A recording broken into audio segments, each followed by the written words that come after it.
Well, hi. So, I'm going to try this again. There was a problem, and the last time my phone just cut off. So, I'm in my car. So, cars and buses, and it's raining, but it's starting to slow down, I think. So, I promised to tell the Ireland story. Ireland story.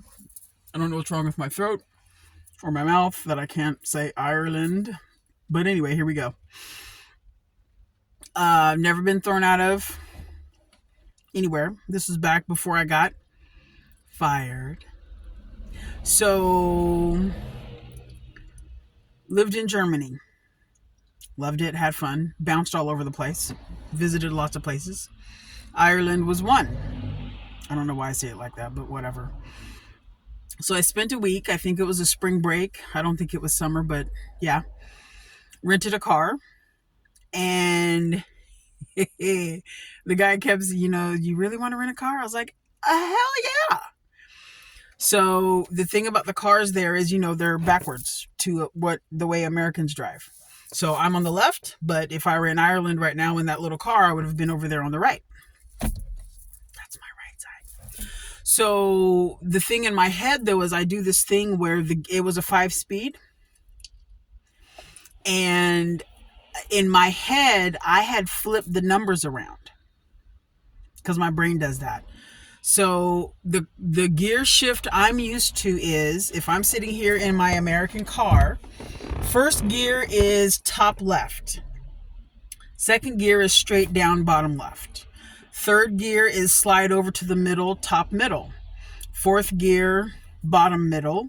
Fifth gear, top right, if you have it. Reverse, right, bottom right. All the way out, all the way down. Paper bag. So that's in my head. And then, but when I was in Ireland, he was like, but it's on the wrong side. I was like, I know. He's like, all right. And so my assumption, which was wrong, was that the gear shift would be reversed as well. It would be flipped backwards. Because that makes sense in my head. Same gear shift. So what I just said, top, right, bottom, left, all those, same. Same directions. So I did a lot of, let's start the car in fifth gear. Because I flipped it in my head. And go to second gear, but I just put the car in reverse. So that took a little getting used to, and I can't tell you how many times I walked to the left side of the car to get in and drive. And I was on the wrong side. So anyway, get thrown out of a pub. So I stayed in a hostel. Lovely, affordable place. Huge dorm room for women, so bunk beds everywhere. It wasn't packed. There were, I don't know, maybe 20, 25 beds, and there were probably 10 of us in there. So after I got my belongings all settled, a bunch of us had kind of, how you travel and you kind of find a camaraderie with other travelers. A few of us were talking downstairs as we arrived. Oh, hey, I'm from. Oh, hey, where are you going? Oh, hey, let's go. So a bunch of us decided, let's go to a pub. And I was like, yeah, sure, I'm down. You guys look relatively harmless. Sure, let's go. So we go to a pub not far, back when I can walk, so it's no big deal. We get there. But the thing is I come downstairs expecting there to be a group, and there's me and this one guy, tall white guy. Don't know his name, can't remember it. It's been 100,000 years. I'm going to call him Joe. I don't know his name. So Joe and I decide, you want to still go? Yeah, sure, okay. So we go. It's not far. We walk, obviously, and we get there. And Irish pub. Hooray! Maybe have a shot, have a couple of Guinness. And by the way, if you've never had Guinness in Ireland, you really need to. It is so delicious. It's so delicious. Oh my God. So I think when they send Guinness to us here in Americas, I think we get it from Canada land. I don't know if they import it to Canada and then Canada ships it over the border, or if Canada brews it and then ships it to the America over across the border. But either way, the Guinness we drink here does not taste like the Guinness in Germany. I've tried a Guinness in Germany. Oh, so good. Just crossing the ocean makes it taste so much better. I don't know. I mean, it's just, it's so amazing. And then having it at the source, so good. Oh, so good. Anyway, so we get to the bar, have a shot, throwing back a couple of Guinnesses, just chill, relax, soak up the ambiance, right? Well, as the night progresses, and we weren't there long because we got there like early old people, like we were there like 4. And, we stay maybe an hour or 2 or an hour and a half or however long it took for this man to get worked up. But apparently it turned out Joe had ulterior motives. Bastard. Joe was there to accuse one of the bartenders of sleeping with his wife. I don't know Joe other than, hi, man in the hostel that I'm also staying in. How you doing? Sure, let's go get a friendly drink because we're both travelers. Oh, no. Joe had plans. I had no idea. So I'm sitting at the bar chilling, and here's Joe yelling at the bartender, talking about, hey, you sleeping with my wife. Well, next thing you know, here comes the manager, and they're off over there just, and the manager tosses us out. And he's like, y'all get out of my bar, or my pub, or whatever he said. I was like, oh, y'all means me too. Oh, no. And I'm looking at the second bartender who's just standing in front of me, and I'm just like, oh, shit. So I leave, and Joe was like, you want it? And I'm like, man, no, hell no. So I go off over there, far away from Joe and his dumbass. And I don't remember if I went back the same night. I don't think it was. I think I waited till at least the next, if not 2 nights, because I was there for the week, and this was early in the week. I think I waited 2 nights, but could have been the next night. I waited and then went back. Never been kicked out. This was long before I had ever been fired at that point in my life. So walked back in, found the bartender that was standing in front of me. I was like, hi, do you remember my face? I was in here a couple nights ago. And he was like, yeah, with that asshole. I was like, yeah, he's not my friend. Traveling, decided on, he's like, you're fine. I was like, is it okay if I come back? Because the food looked really, he's like, you can come back in. I was like, thanks. I appreciate it because I've never been here and I don't want to be in trouble. He's like, yeah, no, that's cool. Basically, the bottom line was, sweetie, you're fine. You can come back. But if you bring that asshole, you're never allowed to come back in here again. I was like, deal. I got you. I'm down. I got you. So that is the story of how I got kicked out of a pub in Ireland, Dublin. And it wasn't my fault. Joe and his dumbass wife out here causing problems for people. On a lighter note, Ireland is lovely. It's beautiful.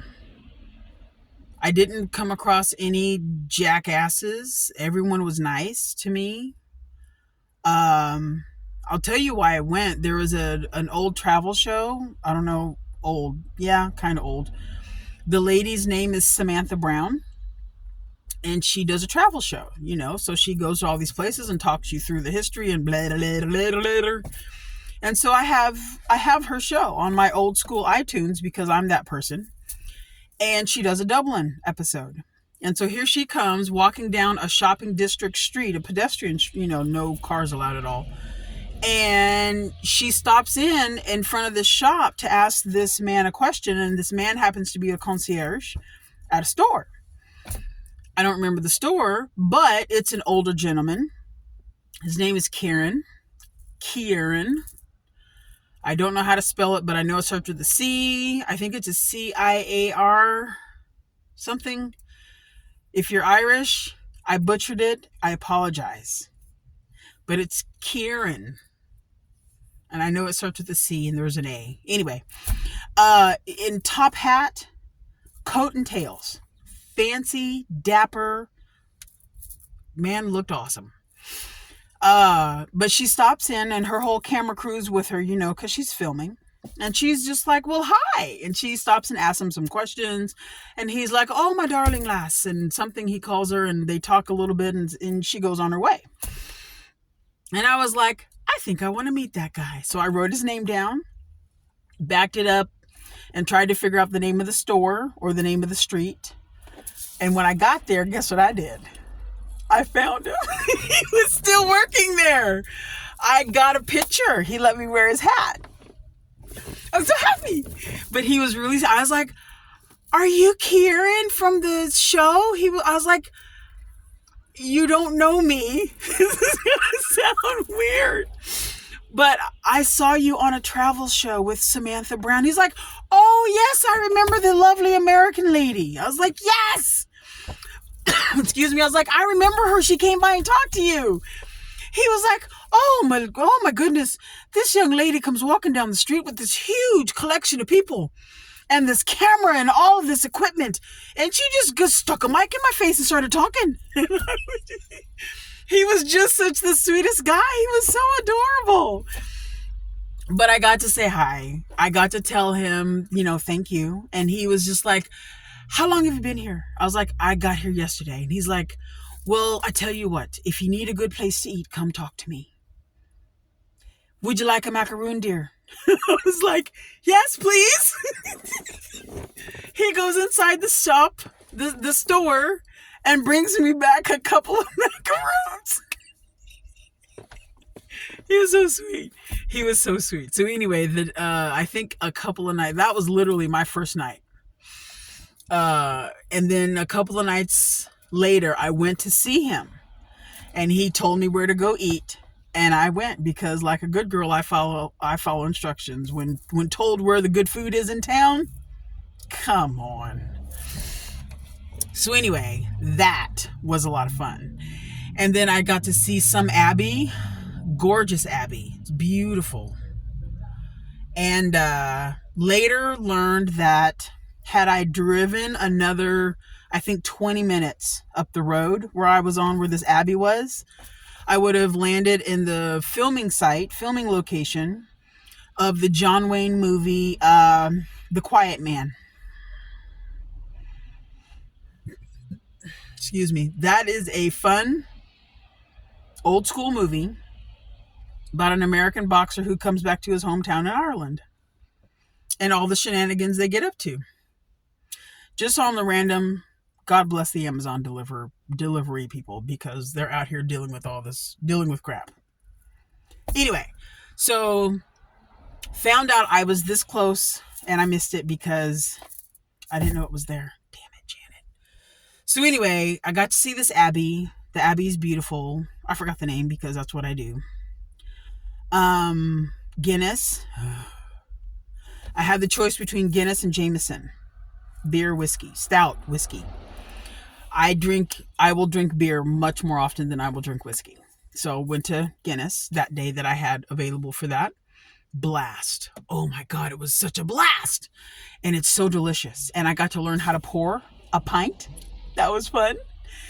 And you get a freebie. You get one free pint that you don't have to pour yourself, but you do get a free pint up at the Sky Roof Lodge or whatever the hell they call it. The bar at the top of the building. And let's see, I went to St. Patrick's Cathedral. However, the day I was able to go inside, I wasn't able to go in. The day I was available to go inside, I couldn't because there was a graduation. Damn it.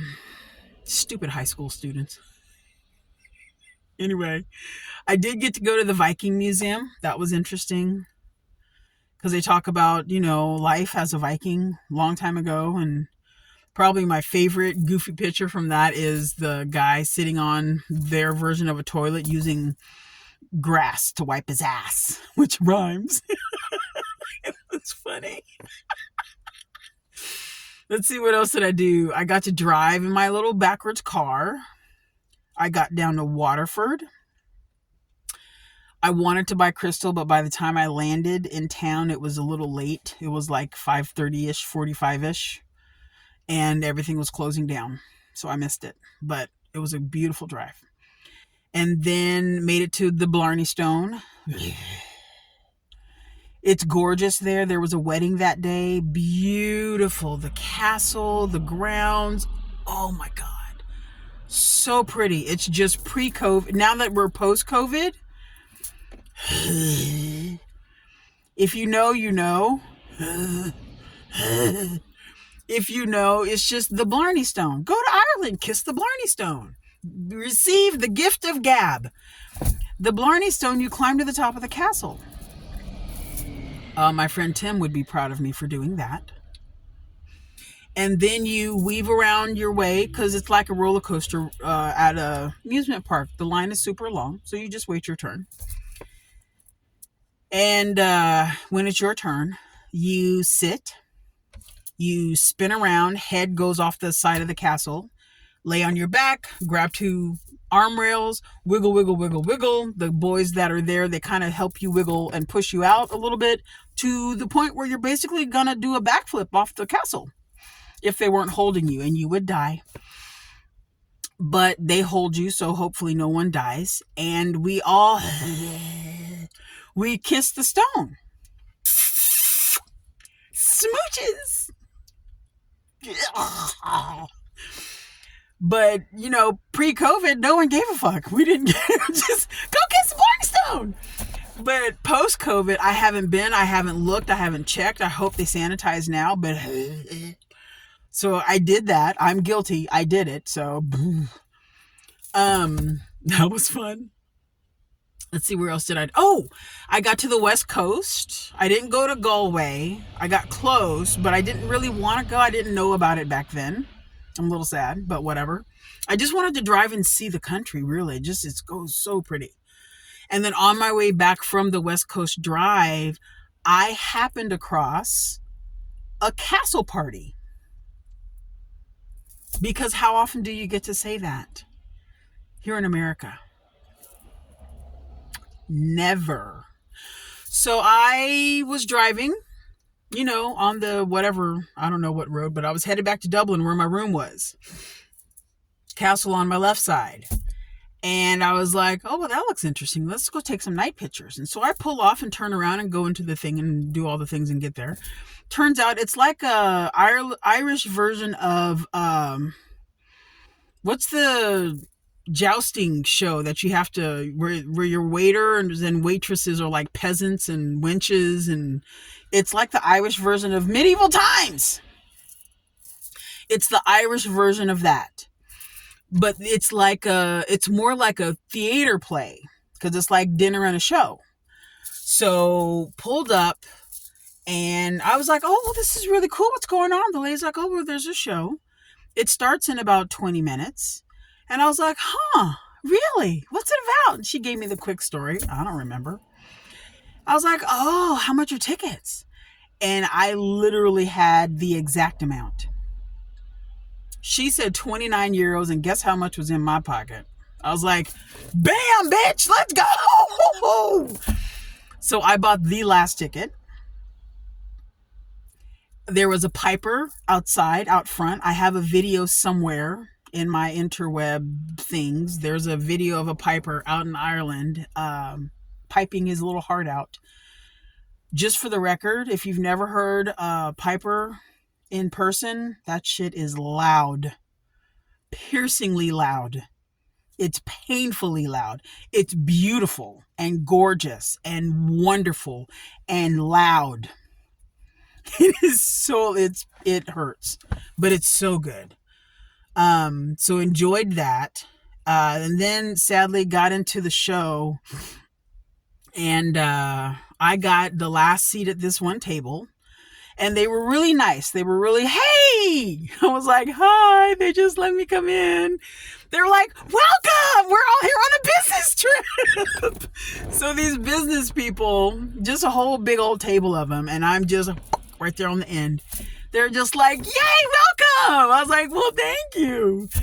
And had a good time with them, but there was sadly a group of Russians.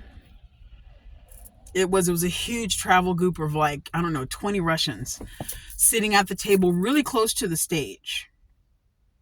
Yeah, into the stage. Anyway, just, it's like, why buy the ticket and pay the money to come in here if you're not going to watch, you're not going to listen, you're not going to pay attention, you're literally just there for the food and the talking, which if that's true, that's fine. Go to a restaurant. The rest of us are here for the whole experience, dinner and a show. A show. So they, to the point where the show had to stop several different times and asked the group of Russian travelers to shut the fuck up. And they still didn't. And I'm sad they never kicked him out. But we struggled through it because it was just loud, boy. You go out with your friends and you have a really good, loud, raucous time, which is fine. Just a show. We're trying to listen because we were having fun with that. That was the only crappy part. But overall, it was a good night. Drove back to Dublin. And I futzed around town a little bit more and went here and there and went to see Kieran, and he told me where to go eat again, and caught a concert at the one place I went. I was looking literally for shepherd's pie and Irish stew, and the place I ended up going had both, and I ordered both. But more important, I hope I'm not in trouble here. Oh, the car is trying to back in front of me, and that might be my fault. Nope, he got it. Sweet. Not gonna hit me either. More importantly, the food was delicious, and the music was awesome. So I think I have a video of Irish music somewhere. I just turned my little phone on back then, put it face down because I wasn't trying to catch a video. I just wanted the song. I just wanted the music. And it was wonderful. Oh my God. It was a really good night. So that ended up being a whole Irish adventure video that I just did, instead of I got kicked out of a pub in Ireland and it wasn't my fault video. So it was a lot of fun. If you ever get the chance to go. The people I met were all lovely. And I know it's different when you travel there, and it's different if you live there, but that's a whole nother story that I'm not going to get into. So, it was wonderful. All the food I had was delicious. I got to see all the big major travel things, as you do. And, it was great. The thing I've always said about Ireland is its books don't do it justice. And it's weird to say it because it doesn't make sense at all. But it's like being here looking at it with my own eyes somehow doesn't even do it justice. I'm like, I'm here in the country and it's too beautiful to be real. What's going on? Am I like in some weird fairy dimension? It's interesting. It is a very, very, very beautiful place though. Very green, very lush. Unless something has happened in the last 15 years. So if you ever get the chance to go. Do it. It's wonderful. That is all of my story time now. I need to go inside because I think my bladder has things to tell me. Anyway, thank you for listening, and I will talk to you later. Bye.